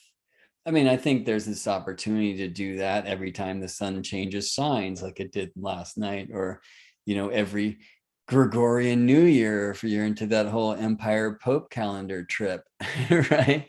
That you can just say, okay, we begin again new, right? Of course, we can bring the power of our consciousness. And when many people are doing this, it's a different thing. And so that's interesting with January 1st. Maybe it's more interesting with a moment like December 21st, 2012, because people have really like strong faith in the power of consciousness were bringing their attention there. It was like really, there was a whole thing. Maybe you were part of it, and I was. And I was very much reborn. I mean, I was like literally born as an astrologer that week. So I came back to the States, and in February of 2013, I took my first like official astrology class with Daniel Gemario at the Shamanic Astrology Mystery School, which at that time was being offered where Daniel lived in Arizona. He has since moved and expatriated and moved to the Philippines. And it was cool. And it was a complexes and transits class where we looked at natal aspects to outer planets and outer planet transits to inner planets, which is like the foundation of timing techniques in that school. And I'm a quick student. And so here I am listening to this class, and I'm just kind of calculating all these transits just as I'm learning how to do it. And there was like, whoa, not only am I in Saturn square Saturn and Pluto square Pluto and a nodal return, as I had been told, but it's Uranus squaring my Mars, it's Saturn conjoining my Sun, it's Neptune. What was Neptune up to at the time? Well, Neptune was trining my Sun at the time, but the school wouldn't teach that one. Not that school. My school, yes. Anyway, I don't know. There were like 13 of these significant transits that I wrote. And then it was cool. At the end of the school, we kind of created a vision board around what all these transits can be, which is very helpful because one of the arts of astrology and astrological counseling is taking all these like little different ingredients of the soul stool that a being is cooking up for themselves at this time and trying to determine what the stew is. I want to look at all the ingredients. I've since added many other things, primary directions and annual and monthly and daily profections and secondary progressions and tertiary minor progressions, which I don't personally use that much, solar arc directions, eclipses and eclipse cycles and all these other things. And, it can be overwhelming when we learn so many techniques that can take us away from the thread of the thing. They can really like take our sessions out of, heart-based work and into all this chart-based work. So we need to be careful. But if you can handle it and if you can find the art, which is to see the main story that is expressed by honoring all of these different characters and all of their different poems, you know what I mean? And it's helpful to create like vision-based work, or to at least like handwrite these things and dates and start seeing how these bits are aligning, right? And so I had learned this next key of like the ability to sit with somebody in their chart, like not only looking at their birth chart and what that might mean, but also at least transits, at least this great timing technique. So what had happened is when I returned from that school in February 2013, I was like trading astrology for massage, um, or trading for acupuncture, and with dear friends from my healing circle who then would say, hey, you know, you're really good at this. What do you charge? It's a really tricky question because I'm like, oh, I'm like, should I charge anything? Like I don't even know this yet, really, you know. But I never professed to be some kind of master. I was trading or charging like literally like $50 for these long sessions. And I had Daniel's like book at my side, you know. So sometimes it was like, oh, let me just read this thing to you. And I, you know, and people I think were very clear of like where I was at. And yet I was still helping people help themselves. And we were getting to their story efficiently, which, as you probably know, astrology offers this amazing tool to help us do. And it was just on. And it was helpful for me to have received that more than a tutor vision, because more than astrology was a name that in and of itself helped me release myself from any self-judgment that I should not be practicing, though I did not have some certification or something and had been studying only for such a little time. Because I realize now, and I really help show this to a lot of my own students who feel this hang up of I can't, you know, work until I'm some master, that astrology offers like a vehicle, a language for us to filter so much of the mysteries and the esoteric study, you know.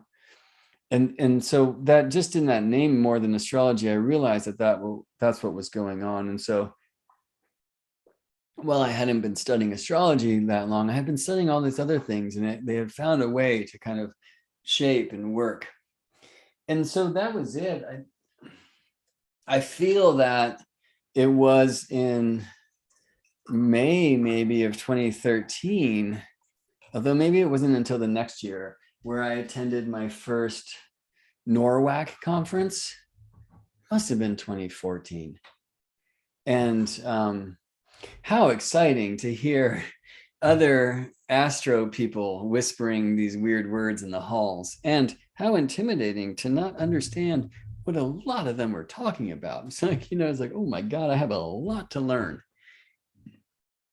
And how surprising that most of these people are doing this thing very differently than I am. And oh, there's actually many paradigms. And the one in which I studied is pretty different.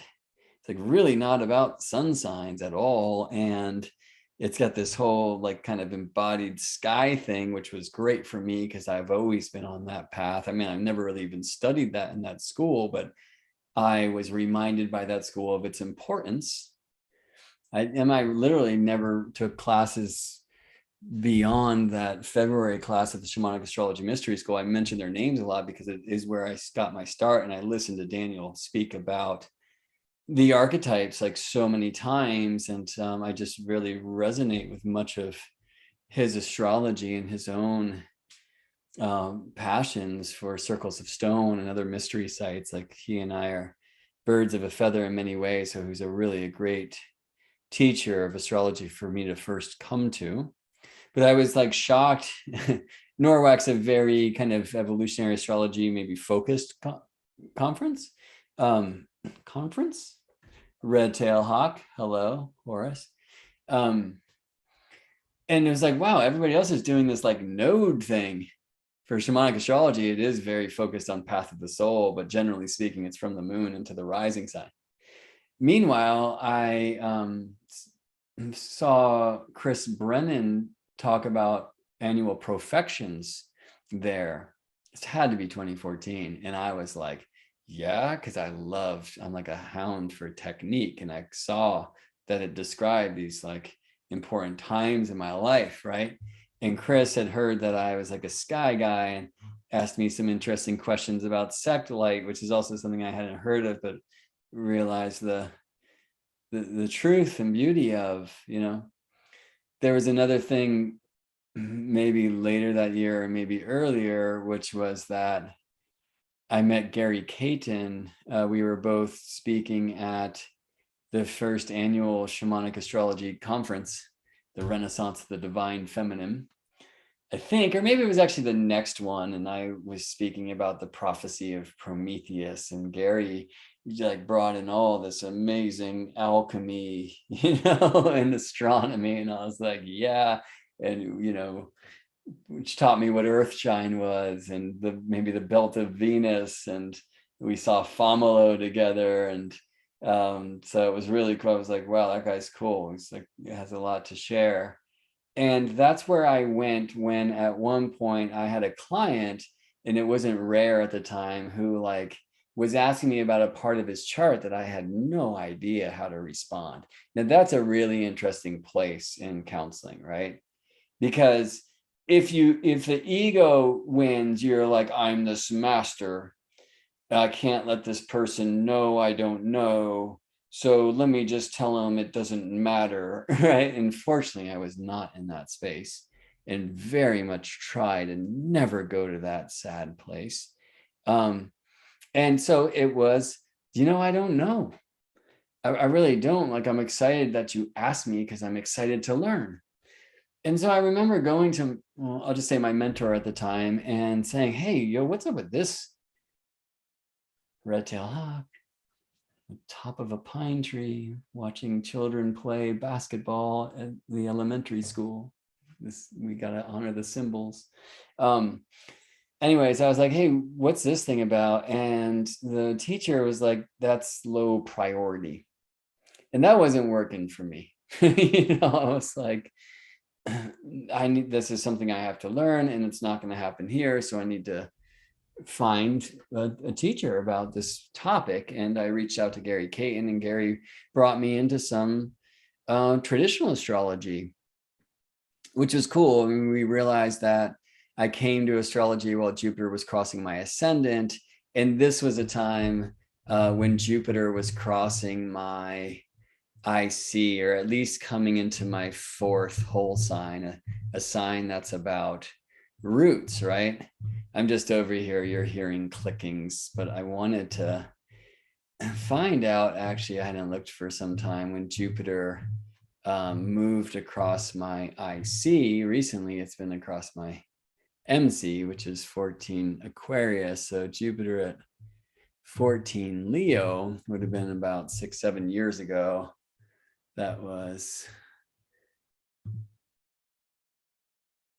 the first of 3 crossings was September 20th, 2014. Yeah, and the last of the 3, May 8th, 2015. So it's helpful when we're doing a retrograde review, whether I'm sharing this publicly as I am, which I have mixed feelings about, but just on my own path, it's helpful for us to kind of review at times, right? It's nice for me to go see those dates again. And so, yeah, the kind of operating expression from Gary at the time was like, look, like you found astrology with Jupiter, guru crossing the ascendant, and here now Jupiter is in the 4th, and we're going to go into the roots of astrology. And so Gary was teaching me things like essential dignity, which is a trip because I came from a school, Shamanic Astrology Mystery School, which does not believe in quote unquote rulerships. So that was like this kind of alien thing, and I had a resistance to it and all of that, right? Which is a wonderful place to play. But it really, through these teachings, rapidly showed me so much astrology, and brought me into this love for the traditions of our craft as well. So I very much feel that I'm interested in traditional technique, but also philosophy and spirituality, but also want to offer traditional astrology blended with modern astrology through what I'll call modern sensibility. That's not to say that, like many modern astrologers, I'm afraid of the word prediction. Like, that's what I do, and that's okay. I believe in free will too, personally, although it's an interesting contemplation always, and what can we know? And so much of these things we have to take on faith. But I've been in this interesting place maybe ever since, which is this, potential painful separation of astrology in the modern or traditional. So I want to like speak to that. I will just say to also honor Chris Brennan, whose Hellenistic astrology school I went through quickly, and maybe too quickly, like didn't do a lot of the reading suggested. And I mean, it was challenging for me because it is so different than the Shamanic Astrology Mystery School where I got my start, or a lot of these other teachings that I had found my way to through, just books or webinars or whatever it may be. You know how we do conferences, local talks, whatever, myth. Um, but it was cool to kind of get anchored into some of the older astrology. I have Demetra George's book, Ancient Astrology, and some of the talks that she's given over the recent years to thank for deepening my gnosis of traditional astrology. Oh, friends of mine like Joe Santos, who recently went through Chris's school and runs a study group for Hellenistic astrology students. And he and I have been podcasting together a bit. Maybe you've seen some of that, and whatnot, And so, the traditional astrology forum on Facebook, which has been a really cool place to play, but also very challenging. So there's a thing that I've been saying. I kind of feel like it would be helpful for me to just read this thing that I wrote. If you're on my list, you would have received this, but why now? So first of all, and this is me writing why now for starting my School of Earth Astrology. And it's, well, the world is in a state of incredible confusion and needs solid and supportive terrestrial translations of the celestial conversation more than ever before. The School of Astrology is being launched in response to the dangerous divisions promoted by a contaminated culture which has lost its way. And of that, I am sure that's the general intention of the school, which I write at the end. The School of Astrology is devoted to fostering a loving space for feeling, healing, knowing, and growing, personally and in community. But this is the bit I wanted to reach you in context of what I'm sharing now about me and my path, which is that astrology is on the verge of something big. Critical translations of source materials long lost to the sands of time offer the potential reintegration of ancient wisdom, philosophy, and technique, while astronomical advancements, along with intuitive innovations, are opening our eyes to brand new worlds for our cosmic craft to explore. This accelerated growth of the astrolotree's roots and branches alike offer an unprecedented opportunity for an astrological renaissance. That is, if the tree does not first crack in half. The School of Astrology is here to support growth in both directions, rooting into the heart of the earth and branching into the mysteries of the living sky. Our roots are founded upon wisdom traditions and ancient philosophy and technique. Our branches are inspired by our excitement for the expansion of consciousness. So what I often see, whether it's at the conferences or witnessing statements on Facebook groups or in the poisons of my own heart, that there's this like schism potential right now that you're either a modern psychological astrologer or you're like a rooted predictive traditional astrologer. It is only kind of in the recent decades where we even realize that the Western tradition itself has a predictive foundation, right? I mean, it was for like many of my elders' experience in astrology, it was well known that Western astrology was modern psychological, Jungian archetypal personality based astrology. And if you wanted to find out how many kids you're going to have and when, you go talk to a Vedic astrologer, as they call Jyotish astrologers from India, right? Or at least from the Indian tradition. Lo and behold, the translation projects begin thanks to spaces like Project Hindsight, not the three Roberts alone, but we owe a lot to them. And suddenly we find out actually Western astrology is not only Ptolemy, but even there, and that didn't go away. Like, this is a very predictive thing.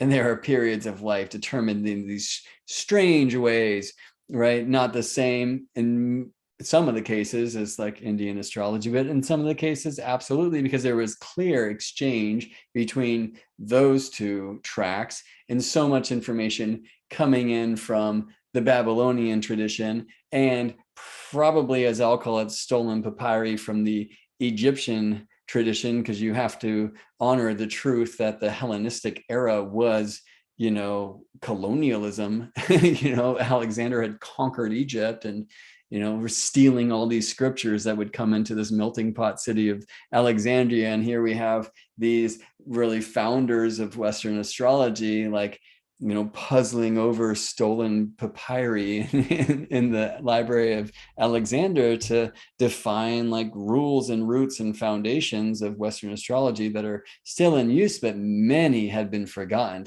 I mean, even according to the idea that it's different to be born at day than it is at night. So I'm sure many modern astrologers were, honoring that truth, but maybe not, because another thing that part of my own devotions is here to address is how astrology has also just been severed from the astronomical understanding that the chart is, yes, a map of the soul, but it's also so importantly a map of the sky. And I'm known in astrology for being a sky guy, as I like to say, and I love reminding astrologers of the importance of studying living astronomy, sacred astronomy, as I call, like an embodied reverence for the marriage of heaven and earth. But I've been asked by astronomy for astrology students over the course of the last couple of years that, hey, teach astrology. When will you? And I've been teaching privately. I mean, I've had hundreds of private students, which is great, like mentoring, giving folks a push towards their professional career. You can do this, whatever it may be, showing technique, helping people like tune into charts, helping people remember their astrology. That's a very important tenet of mine, very important tenet of my school. I'm not here to teach you my astrology. I am here to further remind you to remember yours. I have had a taste of my faith in regards to free will versus fate as I've been tuning into these traditional techniques and seeing how profound they can be, and like literal expressions of someone's life and timings. My astrology kind of cosmology and approach has changed maybe 4 times. Every time I feel like I'm getting good, a monkey wrench gets thrown in this other thing. But it's helped me have like different approaches that I can teach and show, and being able to sit with clients, many of whom, in my experience now, which is a blessing, like really know astrology or know their chart, but sometimes know their chart in a specific way that might not be approached, but I need to go be able to play in that place if I want to speak with them, because that's where they want to be, and that's cool with me. Sometimes they come and like, I know this, but I want to see what you see, whatever. It's a great gift. And I feel very fortunate in that most of my clients are either astrology students or some of them professional astrologers themselves, right? I get readings too. It's a good thing to do and look into other points of view, but I'm very interested in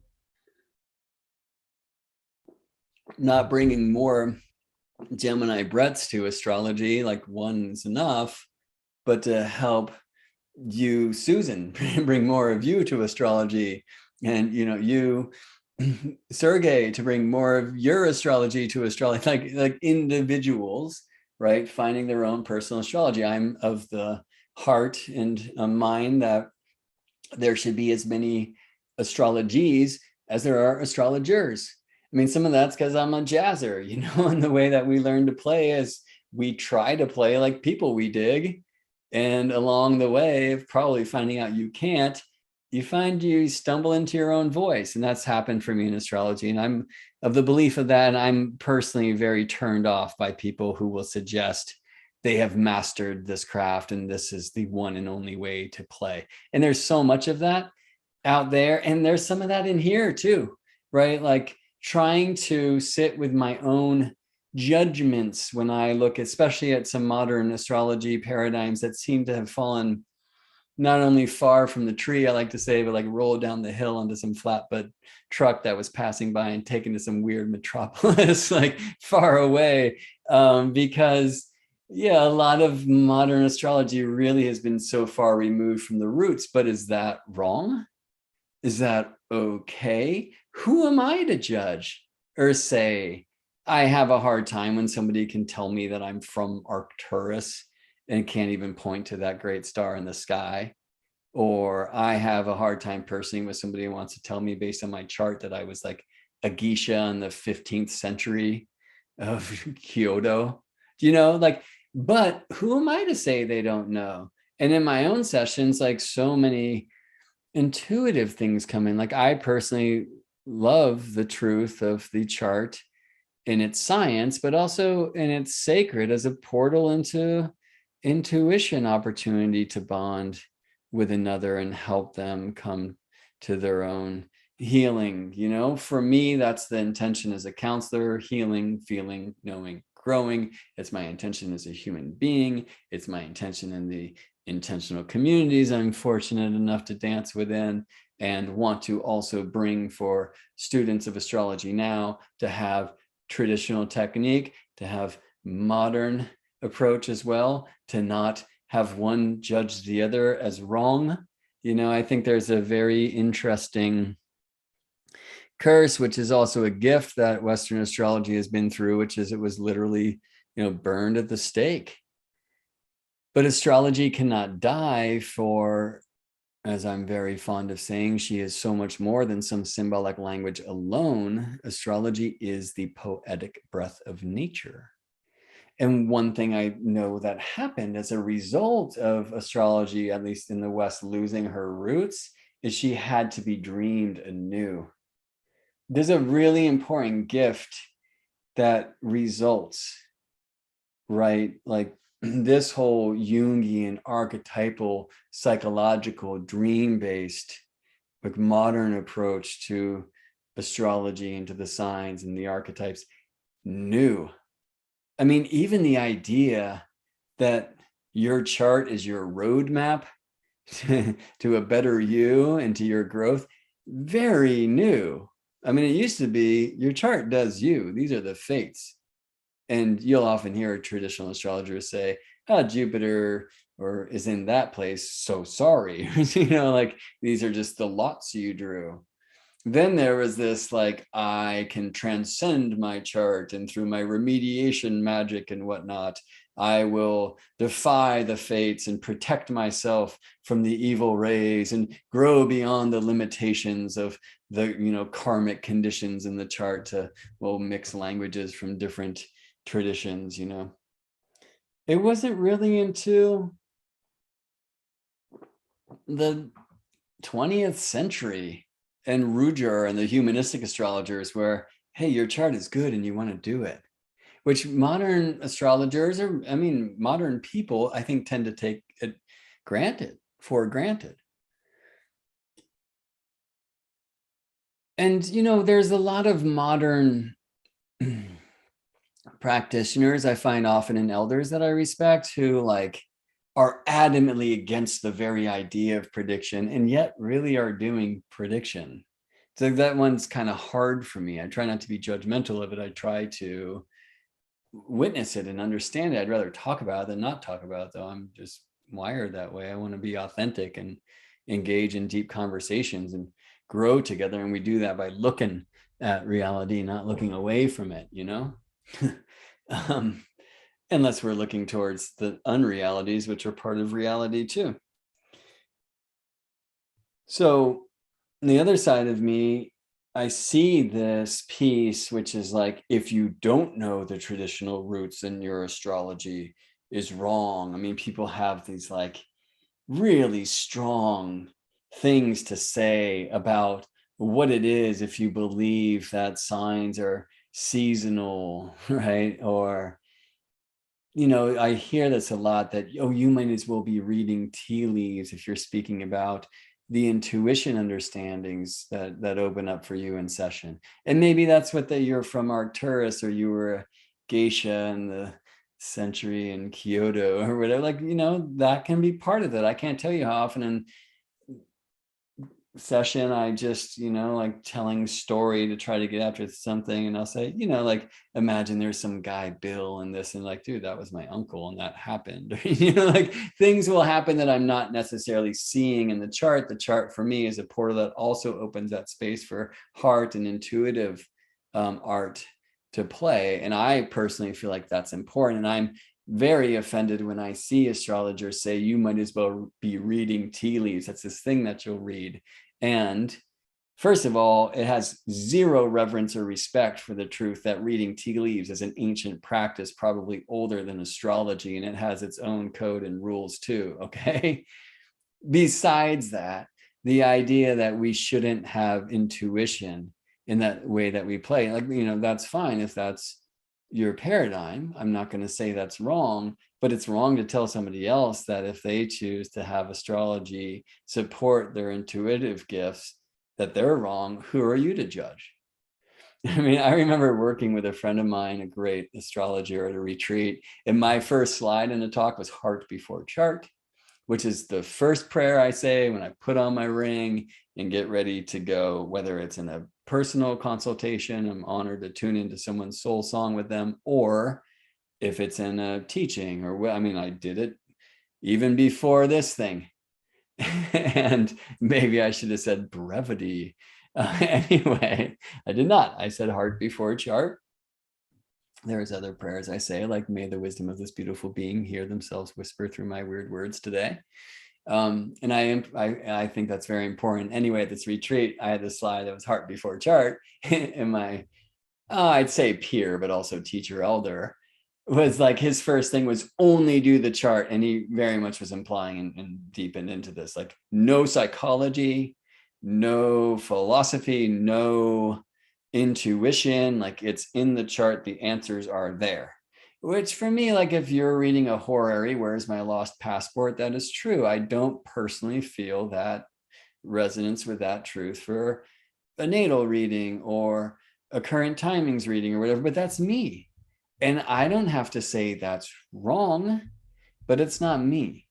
And in my school, well, again, I'm not here to like teach my astrology and say this is the one and only way. Like, my astrology will probably change, has before. I pray that I can look back at where I am at now and say, oh, wow, I had a lot to learn.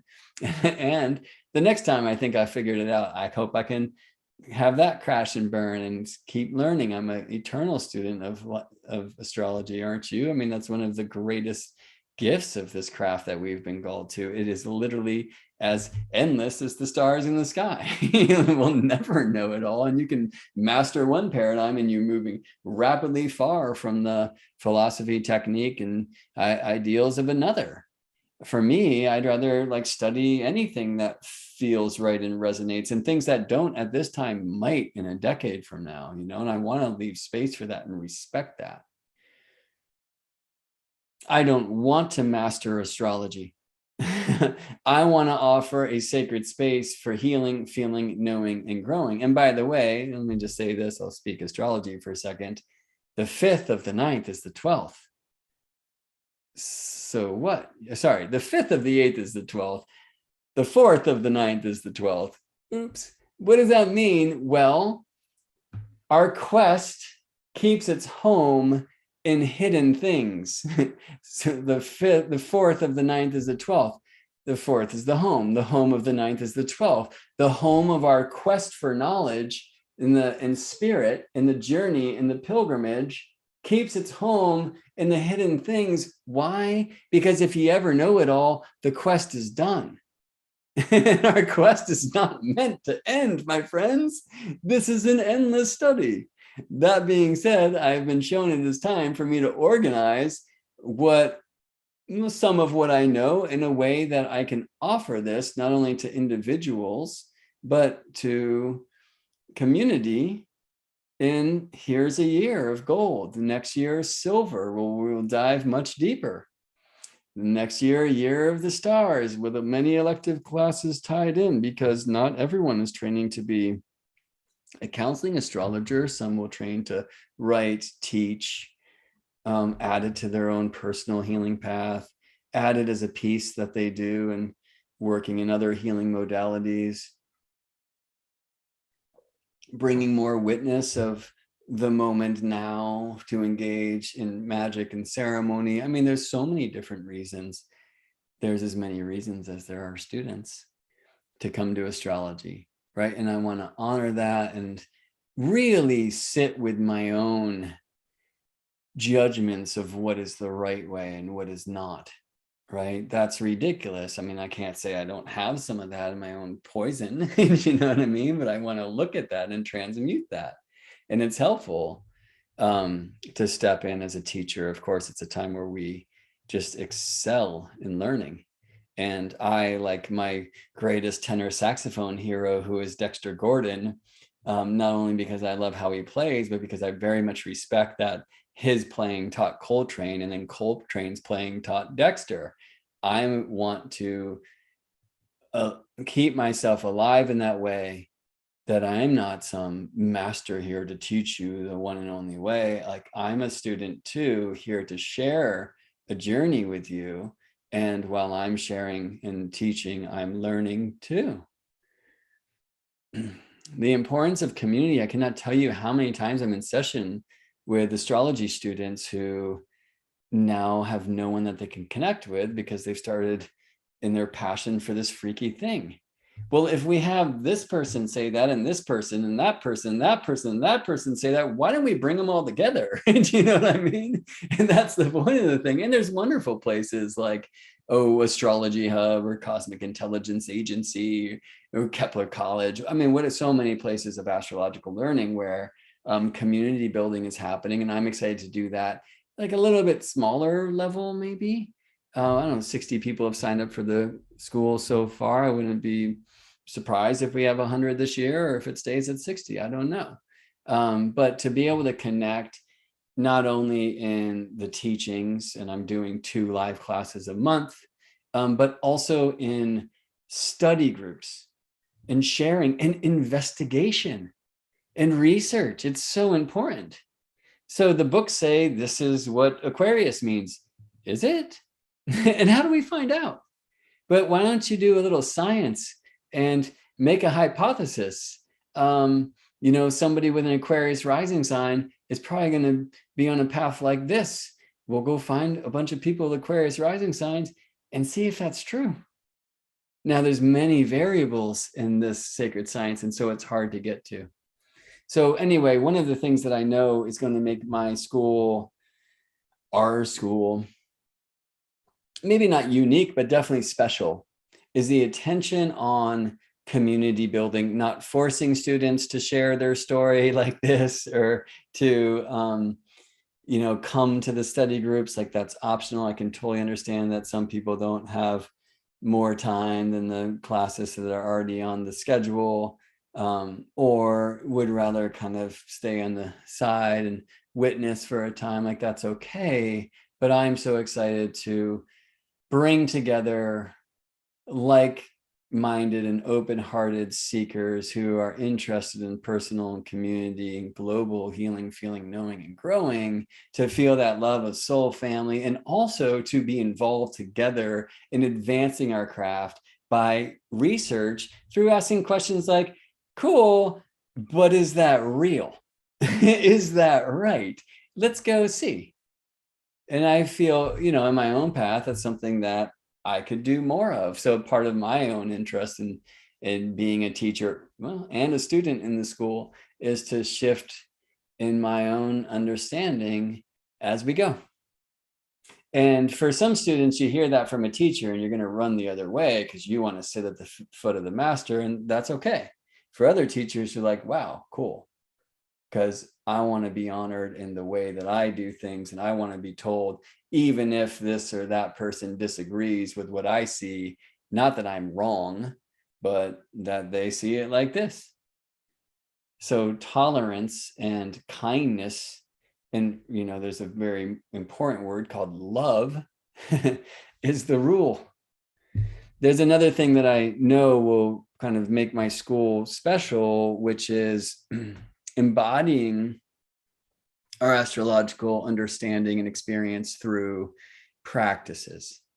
We do so much learning in the mind, so many webinars, so many books, so much talk, so many words. But I'm offering a series of initiatory practices that can be literally as simple as drawing 108 circles with a compass, or creating the seed of life to really embody and understand well, aspect theory and many other things in creation itself, or switching hands for a month if you can, or oh, loving and hating boiled white rice. There's a lot of interesting practices. I mean, some of them as simple as like put a stick in the ground and watch the shadow, do some shadow work, understand what the sundial has to teach, that I know will help others find their astrology and deepen their relationship with their astrology, right? As I often say, like, I can lead you to the temple. I can't tell you what to see in there. And practices like drawing the flower of life, for example, itself is a gateway to the temple, but what you find there is going to be different than what I see, because you are you and I am me, and you have your astrology, and it's not meant to be mine. But I'm excited to share what I find, and also, more importantly, to share practices that I know that will help you widen your gaze of the mysteries. And these are long-standing traditions in the sacred sciences known as the quadrivium, of which astrology really is composed. Astrology is actually the rainbow bridge between astronomy and correspondences. We've come to call correspondences astrology, but really astrology is the bridge between astronomy, the quantity of the heavenly happenings, and correspondences, the quality. Astronomy, the measurable, correspondences, the immeasurable, but we can get close through this sacred science called astrology. We can embody the correspondences by embodying the measurable first, the astronomy, which is in the tradition known as number in space and time, and therefore is itself composed of number in space, which is geometry. You might prefer sacred geometry, and number in time, which is harmony, sacred harmony.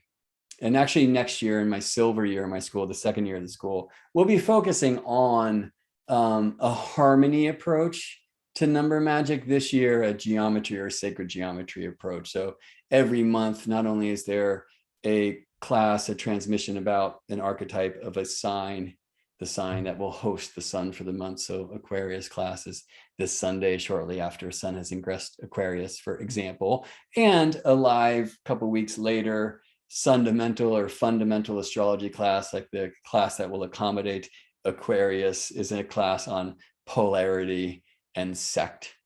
That accompanies Pisces will be a class on triplicity, or elements, and on and on and on, right? But every month I will also be offering a pre-recorded class along with invitations / implorations to do practices at the launch pad, a sacred geometry number magic class, because that's the fourth of the quadrivium: number in time and space, number in time, number in space, number itself, which was then called arithmetic, but that's become a scary word since it's so misused in primary school.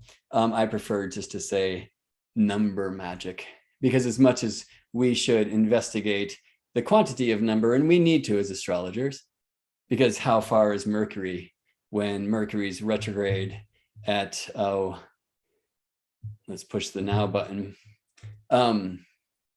6 degrees and 26 arc minutes from Venus, who's retrograde at 12:32 of the previous sign. Right? So like, to be able to at least add and subtract is some in zodiac math, which is a weird place to play, is something we've got to do.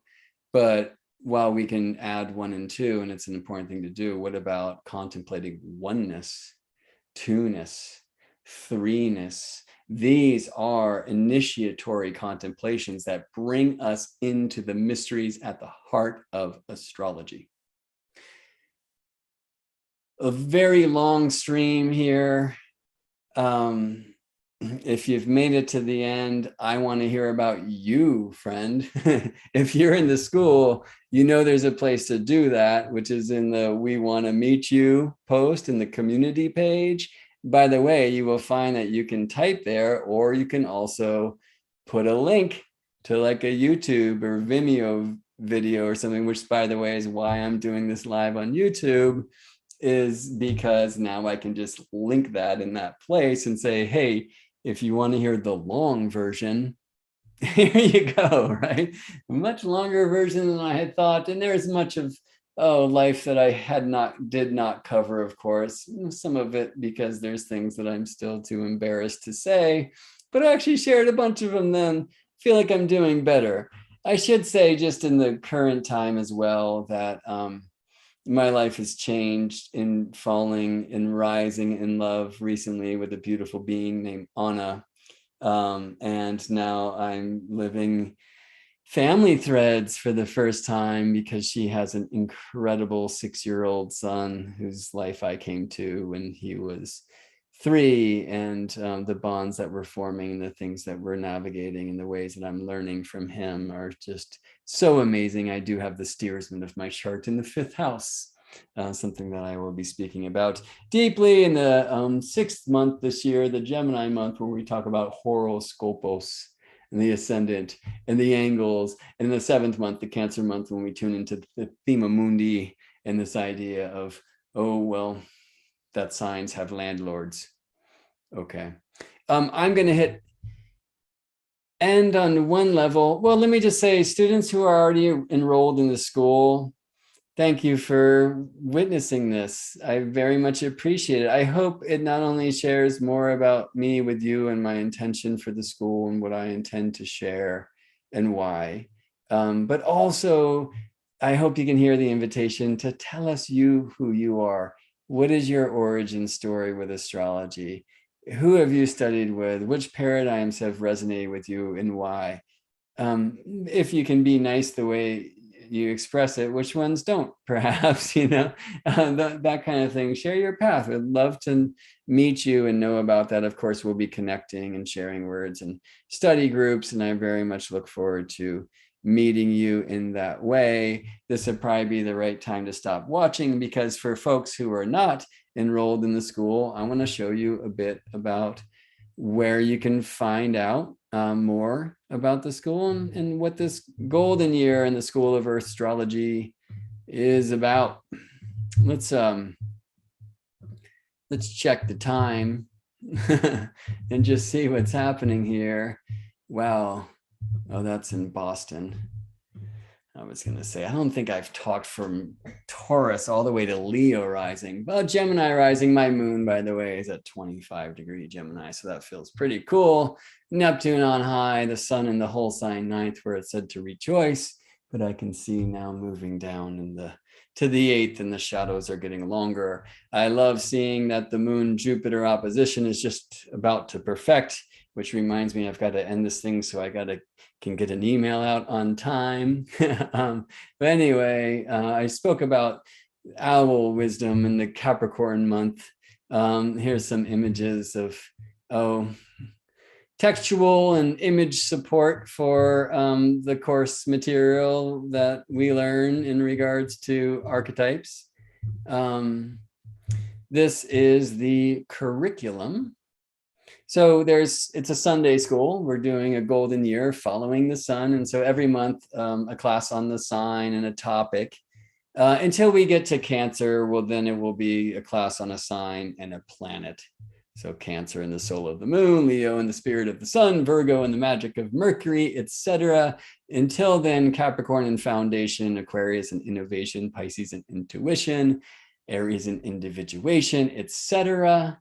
Okay, there's also every month, as I mentioned, a pre-recorded sacred astronomy class, beginning with oneness and the circle of spirit, and ending with 12ness and the 12-spoked wheel of the living zodiac, the wheel of order, as it's been called.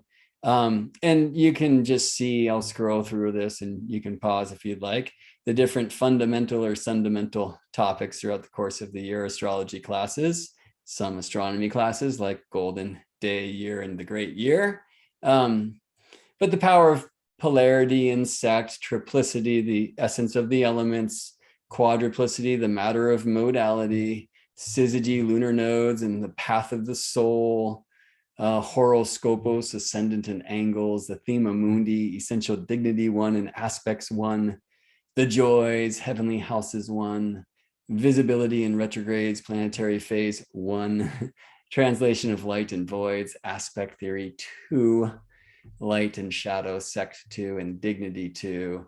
And finally, the 12-spoked wheel, heavenly houses 2, the 144 houses, the houses of the houses, and that for the golden year. And then next year, I'm actually going to add a class every month and teach much more about how to get into a chart, and also moving into timing techniques like complexes and transits, progressions and solar arcs, profections, directions, circumambulations, solar and synodic returns, and much, much more, like parans and fixed star projections, local space and the power of place, astrocartography, relocated charts, etc.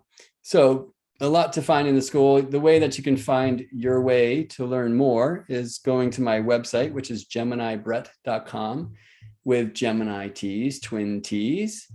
And right on the homepage, and I have Anna to thank for that. That was cool. She just updated that today. You can see the School of Astrology Year 1, the Golden Year, learn more and enroll today right on my homepage. Or if you go to the courses page, where you can find a link to the Sacred Astronomy class I recorded last year. You can also hear at the top, click here to explore the curriculum and to enroll today. As I'm recording this on the 20th, there are now just about 3 days left to get early bird pricing, which is 25% off. It's $1 a day, 365 days for the year. There'll be more than 36 classes and study groups and much, much more. So you can go in here and find out what we're about and see just the general curriculum for the golden year. There's going to be a lot of bonus classes beyond that too. That I can assure you, because I have so much that I am excited to share and so much I am excited to receive. Thanks for receiving me here today. Hopefully you didn't feel that was just some ego throwdown. I want to share a bit about who I am, how I came to astrology, where I've been since, and maybe you can even hear my prayers for where I will go. May the heavenly host guide us always here in this place called Earth, the most important planet, the one that we chose. And so let us choose to respect that planet Earth first and embody the astrological mysteries from the ground up. This is the intention of the School of Earth Astrology. Love to hear what you think in the comments below. Again, if you are enrolled in the class, may this be an invitation for you to share at length or in brief, if you prefer, by text or video, about you and your path to these mysteries.